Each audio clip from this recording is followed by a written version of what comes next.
সাত রানীর এক কন্যা গল্পের ১৬তম পর্ব নিয়ে তোমাদের সামনে হাজির হয়েছি। দেখতে থাকো এই পর্বে কি ঘটতে চলেছে।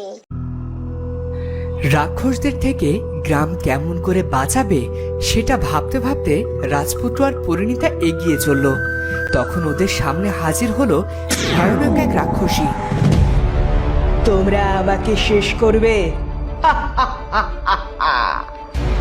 আমাকে শেষ করার কোনো উপায় কেউ জানে না। সাধারণ মানুষ হয়ে আমাদের সাথে লড়াই করবে? তোমাদের তো সাহস কম নয়। সবকিছু শুরু থাকলে শেষও থাকবে। তুমি তো বড্ড কথা বলো হে ছোকরা। তবে আজ তোমাকে আমার খাবার বানাবো। ওকে ছেড়ে দাও, আর যেখান থেকে এসেছো সেখানে ফিরে যাও। আমি কোনো ঝামেলা চাই না। আমাকে হুমকি দেওয়ার সাহস আসে কোথা থেকে? তোমাদের সাহস দেখে আমি অবাক হচ্ছি। মানুষ তো আমার ভয়ে ঘর থেকেই বের হয় না। শোন রাক্ষসী, আমি কোনো যুদ্ধ নয়, শান্তি চাই। তোমাকে আমি একটা সুযোগ দিচ্ছি, বলতে পারো প্রাণ নিয়ে ফিরে যাওয়ার সুযোগ। আর তখনই সেখানে হাজির হলো ইন্দুবালার প্রেতাত্মা। দাঁড়াও রাক্ষসী, তুমি রাজপুত্রের কোনো ক্ষতি করো না। আমি ওর জন্যই ফিরে এসেছি, আর তোমাদের সাথে শত্রুতার অবসান ঘটিয়েছি। আমি শুধু ওকেই চাই। তুমি কে? আমার জন্য কেন এসেছো?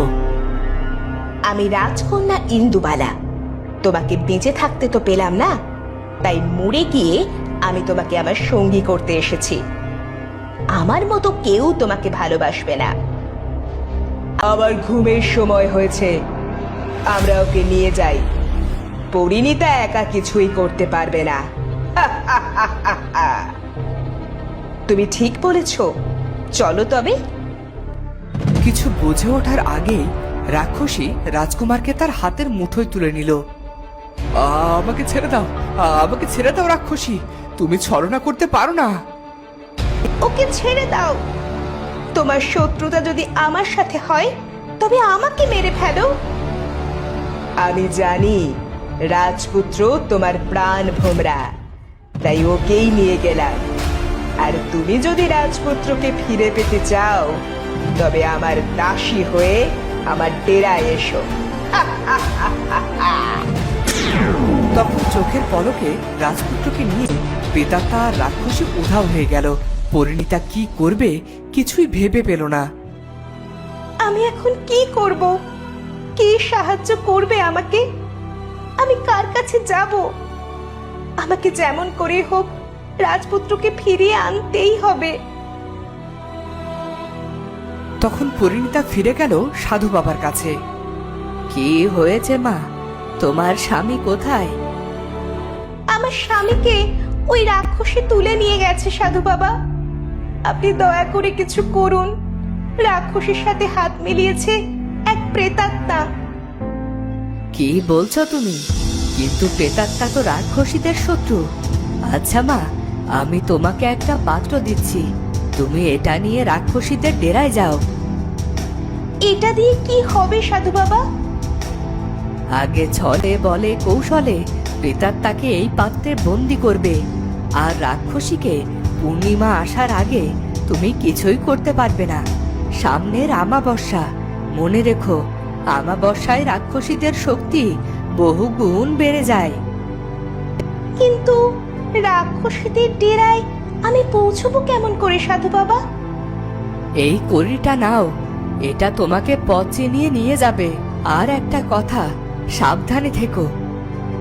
পরিণীতা তখন কড়িকে অনুসরণ করে চলল।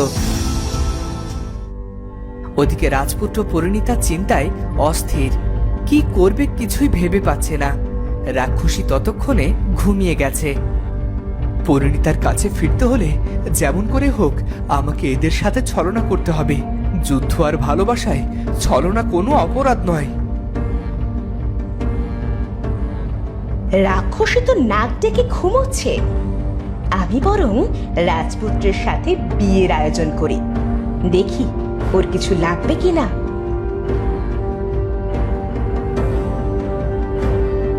আমাকে কেন আটকে রেখেছো? আমি তোমাকে ছাড়া কোথাও যাব না ইন্দুবালা। তুমি তো প্রেতাত্মা রূপেও অনেক সুন্দরী। মানুষেরা কেন যে প্রেতাত্মাকে ভয় পায় বুঝি না। আমি সত্যি কি আগের মতো সুন্দরী আছি? তবে আমার গলাটা কেমন যেন হয়ে গেছে।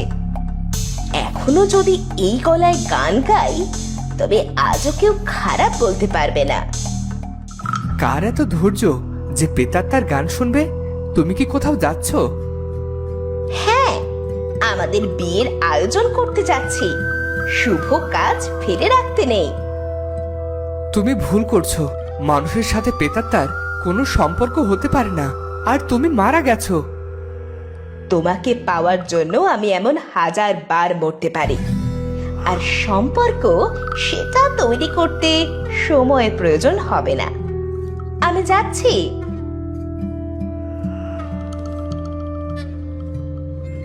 প্রেতাত্মা চলে যেতেই সেখানে হাজির হয় পরিণীতা। পরিণীতা, তুমি এসেছো? তোমাকে বিপদে একা কেমন করে রেখে দি রাজপুত্র? আমি যে তোমার হাত ধরেই পথে নেমেছি। চলো আমরা এখনই এখান থেকে পালিয়ে যাই। আমরা পালিয়ে গিয়ে কোনো লাভ হবে না। ওরা আবার আমাদের খুঁজে বের করবে। শোনো, এই পাত্রটা এখানে থাকলো। তুমি যেমন করে হোক ইন্দুবালার প্রেতাত্মাকে এর মধ্যে বন্দি করবে। আর রাক্ষসীর ব্যবস্থা পরে হবে। আমি আসছি। একা কোথায় যাবে? যদি বিপদ হয়? তুমি ভেবো না, আমি ঠিক সাবধানে থাকবো। তুমি নিজের খেয়াল রেখো।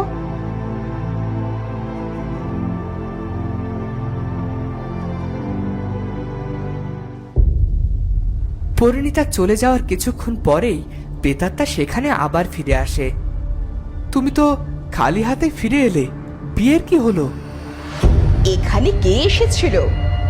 আমি তার পায়ের ছাপ দেখতে পাচ্ছি যে। গুহায় কে প্রবেশ করেছে? পরিণীতা এসেছিল আমাকে নিয়ে যেতে, কিন্তু তুমি তো আমাকে অনেক ভালোবাসো, তাই আমি পরিণীতাকে এখান থেকে চলে যেতে বলেছি। আমি খুব খুশি হলাম তোমার বোধোদয় হয়েছে জেনে। তুমি কি আমাকে সত্যি ভালোবাসো ইন্দুবালা? হ্যাঁ, অবশ্যই। শুধু মুখের কথা কেমন করে বিশ্বাস করব? প্রমাণ দাও। এই তো একটা হাড়ি, তুমি সেখানে লুকিয়ে পড়ো আর আমাকে মুক্ত করো। আমি নিজে তোমাকে কলসে লুকিয়ে রাখতে চাই। আচ্ছা, বেশ। সরল বিশ্বাসে প্রেতাত্মা নিজেকে ছোট করে নিল আর রাজপুত্র প্রেতাত্মাকে কলসে ভরে ফেললো। প্রেতাত্মা চিৎকার শুরু করলো। ওরে বদমাশ রাজপুত্র, তুই আমাকে কুলের কাঁটা ভর্তি কলসে বন্দি করলি। এই ছিল তোর মনে? আহ আহ বিয়েতে অনেক মজা, তুমি এবার কলসে বন্দি থেকে সেই মজা উপভোগ করো। পরিণীতা, পরিণীতা, তুমি কোথায়? তুমি বেশ ভালো কাজ করেছো রাজপুত্র। এবার এসো আমার সঙ্গে। ঘুমন্ত রাক্ষসীকে চিরতরে বিদায় জানাই। সেই ভালো, চলো।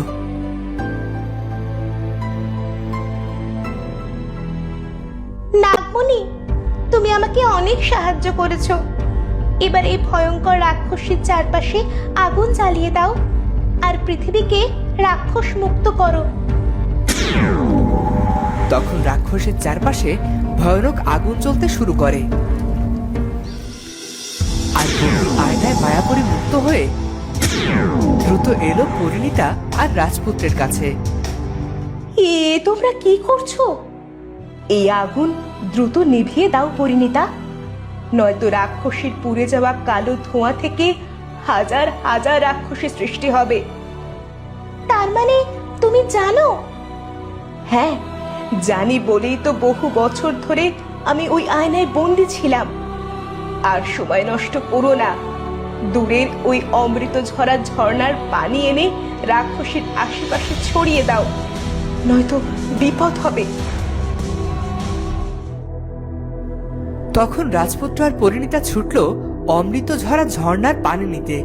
অমৃতঝরা ঝর্ণা অনেকটা মরীচিকার মতো। ওরা যতই এগোতে শুরু করলো ততই যেন ঝর্ণা দূরে চলে গেল।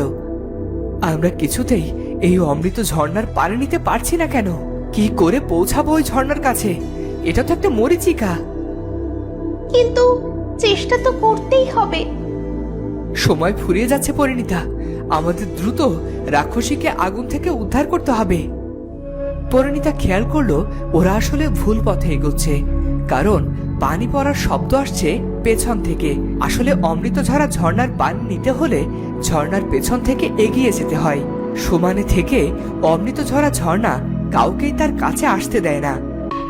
ওদিকে চলো রাজপুত্র, আমরা ওদিক থেকে পানি সংগ্রহ করব। তখন ওরা ঝর্ণার পেছন দিক দিয়ে প্রবেশ করলো আর পানি নিয়ে ফিরতে শুরু করলো। তাড়াতাড়ি যেতে হবে, কিন্তু সাবধান পরিণীতা, পানি যেন পড়ে না যায়। রাক্ষসীদেরকে উদ্ধার করে ওকে চিরদিনের জন্য বিদায় দিতে হবে। আমরা পারবো রাজপুত্র। জয় সবসময় ন্যায় আর সত্যেরই হয়। পৃথিবীটা মানুষের জন্য। রাক্ষসেরা মানুষের সাথে অন্যায় করছে, ওদের তার শাস্তি পেতেই হবে।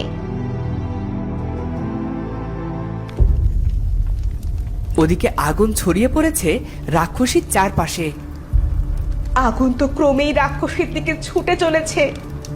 যেমন করে হোক রাক্ষসীকে উদ্ধার করতে হবে। এরই মধ্যে রাক্ষসীর পায়ের দিকে আগুন লাগতেই রাক্ষসী এক এক করে তিনজনে পরিণত হলো। এবার কি হবে? আগুন তো রাক্ষসীকে গ্রাস করতে শুরু করেছে। এক রাক্ষসীতেই রক্ষা নেই, এবার শত শত রাক্ষসী তৈরি হলে কি হবে? কে বাঁচাবে মানুষদের?